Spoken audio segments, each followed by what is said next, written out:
Hey friends, Ralphie and I have quite the story to share with you all. He actually is molting right now, as you can see by his little fur line there. He's almost done with it though. See his little toe right there.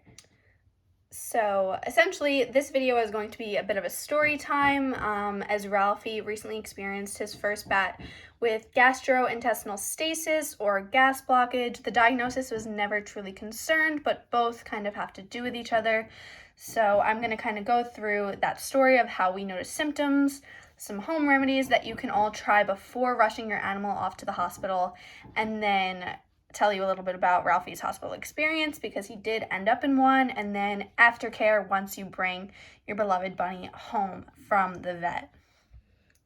So on March 7th, it was a pretty normal day. He was actually at the vet the day before, Saturday, March 6th, and he was getting his routine checkup and a grooming, a very thorough grooming, since he is molting right now and he absolutely hates when I brush him. I've tried the hair buster, I've tried things I've seen on TikTok like lint rolling and so much more, but he just really doesn't like to be messed with a brush. He lets me like pull chunks of fur out of him though, which I would think that would be a little bit more uncomfortable than brushing.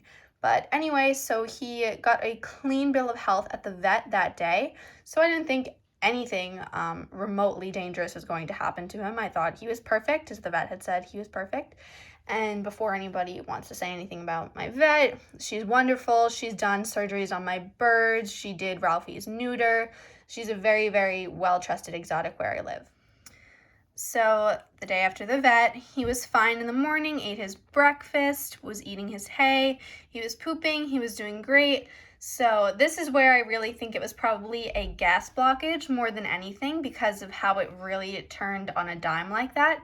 Usually with GI stasis, you notice things like small poops or lack of appetite, and it's kind of a buildup to a point where the bunny really just stops engaging and stops eating and defecating.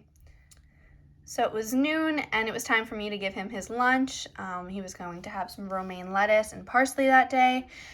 And I came in my room to look for him, and he knows when lunch is coming. Like, he has a perfect little body clock, and he was not coming out for it. I put it on the floor, I scatter feed it around my room. He was not interested in it whatsoever. He wanted nothing to do with it, and it wasn't just the lettuce. He wouldn't take pellets, treats, hay, anything I was trying to give him. He had not even touched his water that day. So a great deal of alarm instantly set in for me. Because he was also kind of hunched over in his little hidey house. He didn't even want to be pet or rubbed, and as you can see, he is a sucker for any sort of love and affection and cuddle time. And he was even going under my dresser to hide and kind of get away from everybody, which I thought was pretty weird as well. So I instantly wanted to find a course of action. So I went to get some baby gas drops from the store. I'm going to show you those now. And when I got home with those, I discovered that he actually peed on my hardwood floor, which he never does. He is litter trained perfectly. And so that really set in even more alarm for me as the bunny mom. I was like, okay, something is seriously going on here. And like I said before, he was kind of hiding under my dresser as well. And I noticed him kind of hunched over in pain, grinding his teeth. So I knew that there was something seriously wrong. So that's why I went to get the baby gas drops. These are the ones that I got from Walgreens. You can get these pretty much anywhere. They are literally for babies. You just need to make sure that they are dye-free. It doesn't have to be this brand. Just make sure they're dye-free and flavor-free. So nothing added to it that would harm the bunnies. We gave Ralphie 1 milliliter exactly of those baby gas drops every hour. We did that for 2 consecutive hours. And after we noticed no improvement from that, that's when we decided to take him to the hospital. I would like to make note that within that time period when we were administering this medicine to him, I also had him on a heating pad because another sign of something being wrong is if your bunny's ears are cold, and his ears were very, very, very cold. So I kept him on the heating pad and it was on low, and I had a towel over it just to make sure that it didn't get hot. And I did notice his body temperature was getting a little bit better, but I knew it wasn't going to remain that way. One thing I recommend is if you don't already have small animal syringes, whether you've had an animal sick in the past or not, or whether you think your animal is sick right now, like always have these on hand because you never know what you will need them for. Another thing you could do is keep Medicam or Meloxicam on hand.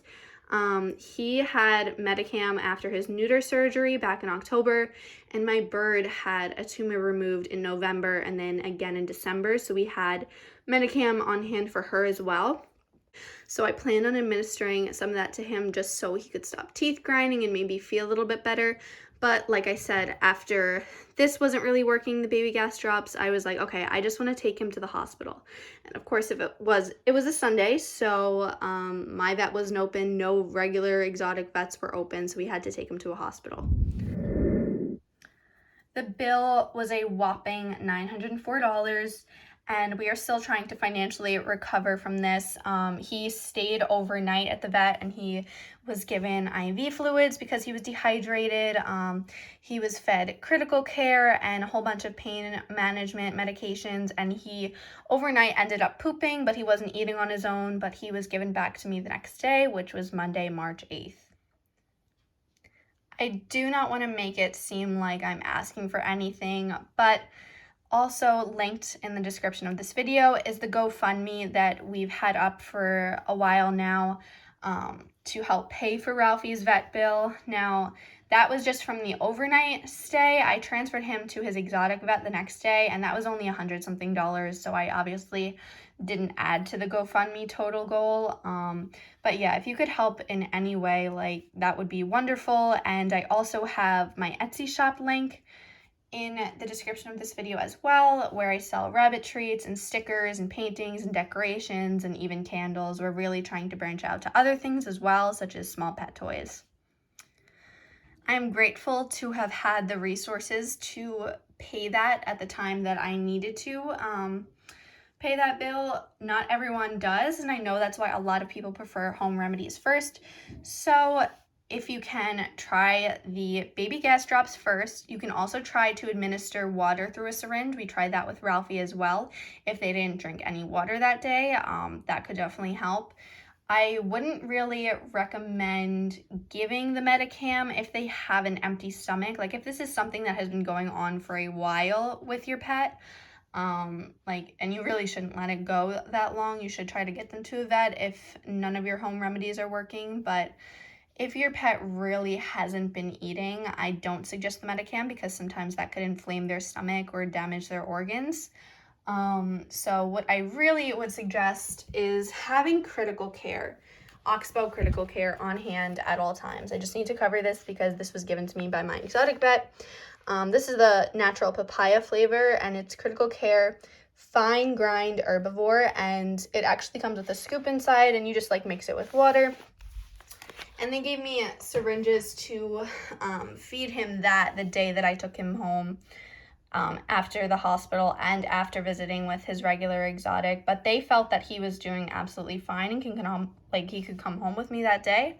So we did, and I actually never even had to open that critical care because the second we got home, he was eating his hay, his pellets, he was drinking, he was doing absolutely wonderful with that. So the only thing that we had him on after that point was something called Propulsid, and that's not something that you can get somewhere. You have to get that from your vet. And we were administering 0.5 milligrams twice a day until your rabbit is pooping normally and a normal amount of poops. Don't want to scare him by seeing a syringe again. He's seen enough of those lately. So by normal poops, we kind of mean like about 100 poops per day. And, a healthy rabbit poop, like normal size round rabbit poop. So yeah, and another huge part of recovery is you want them to eat hay more than anything else. So like if your bunny is not eating hay, of course, whatever they eat, let them eat it because we need to get that gut going again. And that's what the Propulsid helped him do.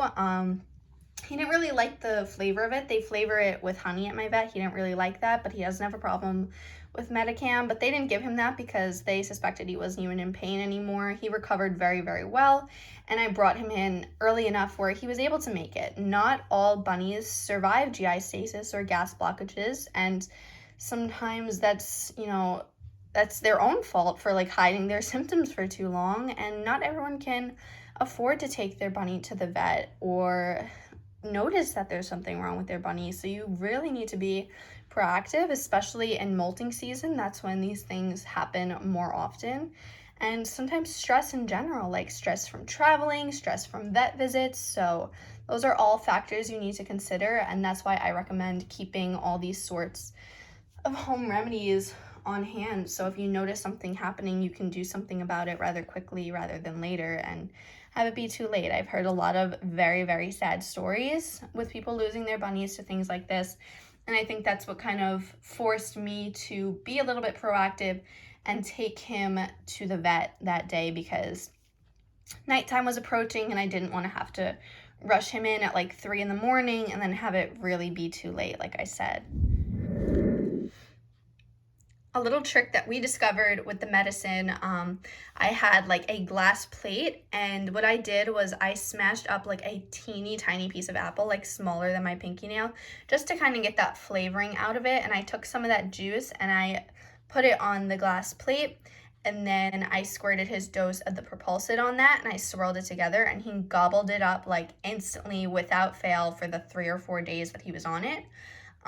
One thing with Propulsid is you do need to wean them off of it, so kind of like keep putting the dose in half and in half again. Like instead of me administering 0.5 milliliters twice a day, I did 0.25 milliliters twice a day, and then I just did 0.25, and then that was it, and he was done with it. And so that weaning process was easy. And of course, like if you notice, like when you stop giving them that drug, if you notice that their poops are small again, obviously put them back on that immediately. And it's all about monitoring and really being able to notice what's right for your bunny and what's wrong for them. So if you guys have any questions, I'd really love to answer and I'd love to help. I've learned a lot through this, and I know it seems like I've been rambling on. It's just I have a lot of knowledge in a short span of time that I dealt with this. So yeah, if you have any questions, please feel free to ask them down below. I would love to help you out. And if you are watching this and your bunny is in a time of crisis, just know that you are their biggest saving grace in this situation. You're their rock in their hard place. You're their family, and you know what is right for them. So like I knew that the home remedies weren't working for my Ralphie, I knew that he belonged in the hands of a hospital to really take care of him and get him through this hard time. So just follow your instincts and relax, and I promise that you're gonna be fine, and so is your little bunny. Thank you so much for watching this video. Please remember to like and subscribe for more videos coming soon, and you can comment some video ideas or suggestions if you'd like down below. That would be great as well. Bye.